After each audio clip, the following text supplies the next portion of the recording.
আমি এই কেন্দ্রেই ভোট দিতে আসছিলাম, গেটটা পার হয়ে যখন ভিতরে গেছি আমাকে শোনাই দেওয়া হলো আপনার ভোট হয়ে গেছে। ভোটটা দিতে গেছিলেন, এই যে দেখি একটু, এই যে দেখেন ভোট দিয়ে আসছেন, কিভাবে সে ভিতরে আসছে। এটা দিয়ে ভোট দিয়ে আসছেন। আপনি এটা দিয়ে ভোট আর দিয়ে আমার আসছেন। প্রশাসন কেন চকলেট খাচ্ছে নাকি এনে বসে?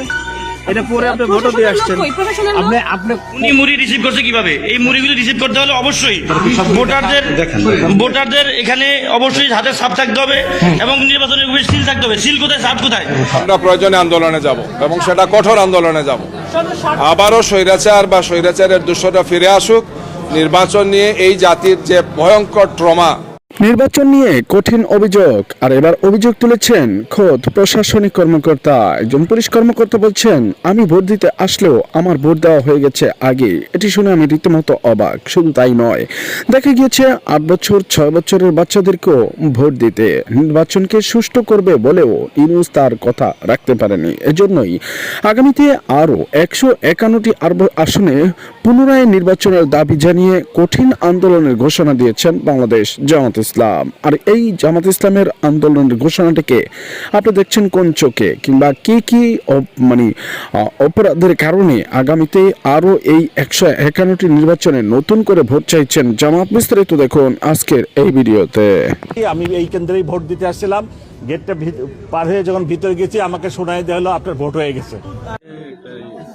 এই যে কার্ডটা দেখতে পাচ্ছি, ধানের শীষের কার্ড।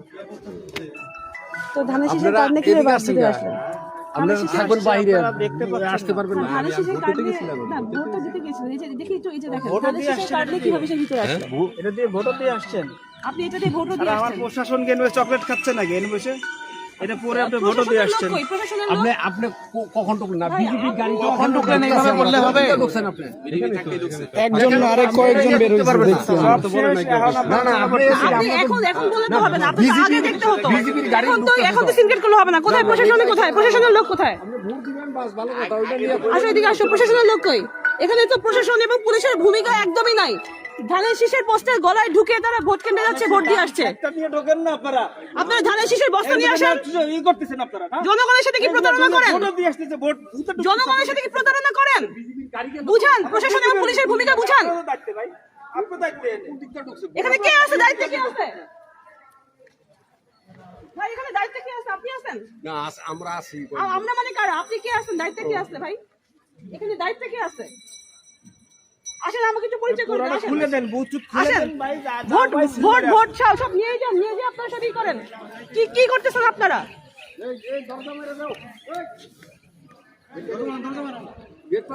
আপনাদের কোনো প্রশাসনের কোনো ভূমিকা নাই, পুলিশের কোনো ভূমিকা নাই। এখানে দাঁড়ায় দাঁড়ায় চকলেট চুষতেছেন। এদিক দিয়ে ঢুকে পড়ছে। ভোট তো দিবে। ভোট তো দিবেই, কিন্তু ওভাবে ভোট না দিবে। না, ওরা দিয়ে আসতে পারে না। দেখেন কে আছে, কিন্তু ভূমিকা ইসে আছে। তবে স্যার আপনার এই অ্যাক্টিভিটিসটা কখনই পছন্দ হয় নাই। আপনি আপনার না আপনি যেটা করছেন এই জাল ভোট আপনার দ্বারা মানায় না, আপনার দ্বারা মানায় না। আপনি সরকারের চাকরি করেন, আমরা প্রজাতন্ত্র না, আপনার প্রজাতন্ত্র। আপনি আমাদের অধিকার নিয়ে সিনেমিনি খেলছেন, ভোটারদের অধিকার নিয়ে সিনেমিনি খেলছেন। আপনি বলেন দেখি কি সমস্যা আছে কেন্দ্রের মধ্যে? বলেন কি হয়েছে, বলেন। মানে আমরা গিয়ে দেখি আমাদের ভোট দেওয়া, আপনাদের ভোট দেওয়া। আপনার কেন্দ্র কোনটা? ফয়জুর রহমান না? গতকালকে যে নির্বাচনটি অনুষ্ঠিত হয়েছে সেই নির্বাচন সম্পর্কে বাংলাদেশ জামাত ইসলামীর পক্ষ থেকে পর্যালোচনা, পর্যবেক্ষণ এবং এই ব্যাপারে আমাদের পরবর্তী করণীয়। আপনারা জানেন যে এর আগে এখানে আমাদের 11 দলীয় শীর্ষ নেতৃত্বে আসছিলেন, সেখানেও তিনি কথা বলেছিলেন যে আমরা খুব সংক্ষেপে কিছু কথা বলছি, বিস্তারিত আপনাদের সামনে আমরা উপস্থাপন করব। তো এই ধারাবাহিকতায় আজকে কেন্দ্রীয় নির্বাহী বৈঠক ডেকেছেন তিনি। এটা আমাদের সর্বোচ্চ ফোরাম। নির্বাহী সদস্যরা আসছেন, ঢাকার বাইরে ছিলেন, নির্বাচনী কাজে ব্যস্ত ছিলেন, সবাই চলে এসেছেন। এই বৈঠকেই আমরা বিস্তারিত পর্যালোচনা করব। সব মশার বিরুদ্ধে সুরক্ষা দিতে এলো বসুন্ধরা এক্সট্রিম অ্যারোসল, মশার বিরুদ্ধে এক্সট্রিম সুরক্ষা এবং প্রয়োজনীয় দিক নির্দেশনা আমাদের সংগঠনের অধস্তন সংগঠন এবং দায়িত্বশীলদের উদ্দেশ্যে এই বৈঠক থেকে দেওয়া হবে। এর পাশাপাশি দেশবাসীর উদ্দেশ্যে আপনাদের মাধ্যমে আমরা প্রয়োজনীয় আমাদের বক্তব্যগুলো, আমাদের পর্যালোচনা এবং পর্যবেক্ষণ আপনাদের সামনে তুলে ধরা হবে। আমাদের সম্মানিত আমিরে জামাত আশা করি যে তিনি নিজের উপস্থিত থেকেই কেন্দ্রীয় নেতৃবৃন্দের উপস্থিতিতেই তিনি এখানে বক্তব্য রাখবেন। তো যেহেতু এটি খুবই গুরুত্বপূর্ণ সময় আমরা বসেছি, আমাদের সর্বোচ্চ ফোরাম নির্বাচন সংশ্লিষ্ট সব বিষয় এখানে আলোচনা হবে। অলরেডি আলোচনা আরম্ভ হয়েছে, আলোচনা চলছে পর্যায়ক্রমে অনেকগুলো বিষয়, যেহেতু তো শেষ হতে একটু সময় লাগবে আর কি। আমরা সাংবাদিক বন্ধুদের অনুরোধ জানাচ্ছি যে আপনাদের একটু ধৈর্য ধরতে হবে, কিছু কষ্ট হবে আপনাদের। আমরা আপনাদের সামনে প্রয়োজনীয় আমাদের যে সমস্ত দিক নির্দেশনাগুলো বা আমাদের পর্যবেক্ষণগুলো আপনাদের সামনে উপস্থাপন করা হবে। আজকে এই পর্যায়ে আমি কোনো প্রশ্ন নিচ্ছি না, যেহেতু সরাসরি আমাদের আমিরে জামাত এবং কেন্দ্রীয় দায়িত্বশীল সবাই উপস্থিত আছেন, তাদের পক্ষ থেকেই কথা বলবেন। আমাদের আজকের এই বৈঠকটি একান্তভাবেই জামাত ইসলামীর কেন্দ্রীয় নির্বাহী পরিষদের বৈঠক। এটাও আমাদের একটি পরিকল্পনায় আছে যে আমরা জোটের একটি বৈঠক হবে এবং জোটের শরিক দলও এই নির্বাচনে তাদের পর্যবেক্ষণ, তাদের বিশ্লেষণ এবং করণীয় সম্পর্কে প্রতিটি দল তার স্ব অবস্থান ত্যাগ করবেন। পরবর্তীতে জোটের বৈঠকের মাধ্যমে আরও কিছু বক্তব্য আপনাদের সামনে পেশ করা হবে।